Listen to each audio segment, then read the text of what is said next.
Welcome to exam feast. Question number 12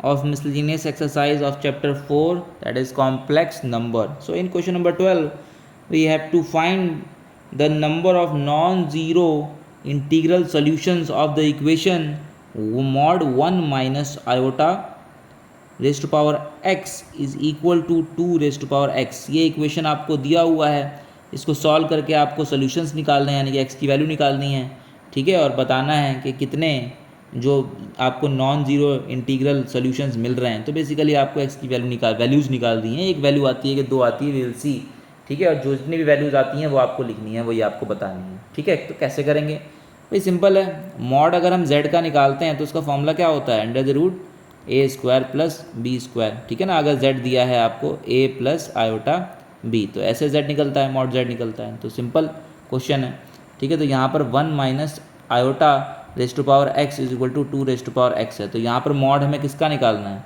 mod निकालना है 1 minus iota का। तो a की जगह पर 1 हो गया, b की जगह पर -1 हो गया। तो सिंपली ये क्या आ गया, 1 स्क्वायर प्लस -1 स्क्वायर, ठीक है। और इसकी पावर क्या है, इसकी पावर x है, चली रही है साथ में, is equal to 2x।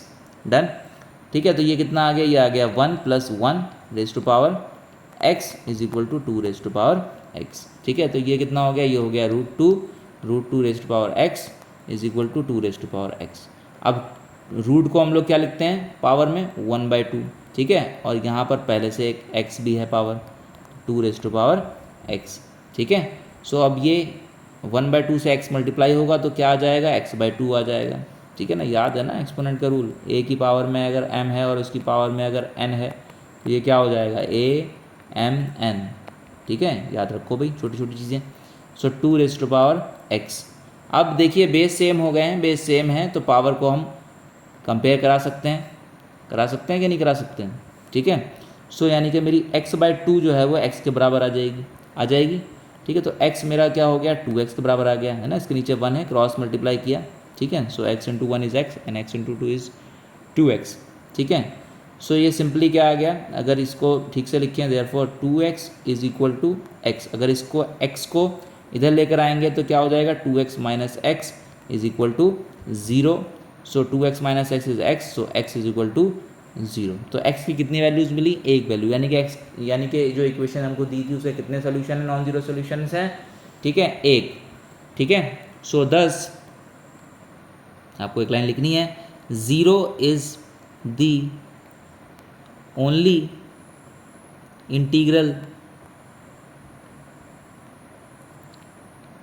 Solution, ठीक है, ऑफ गिवन इक्वेशन, ठीक है, क्लियर।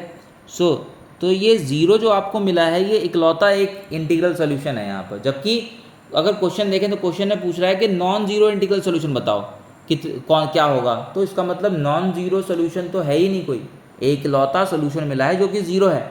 और क्वेश्चन में पूछ रहा है कि नॉन जीरो सोल्यूशन कौन सा होगा, तो नॉन जीरो सोल्यूशन कोई है ही नहीं इसका, ठीक है।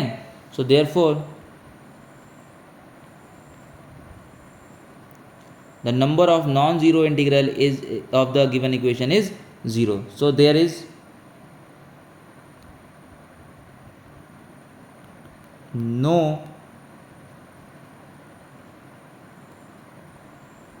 non-zero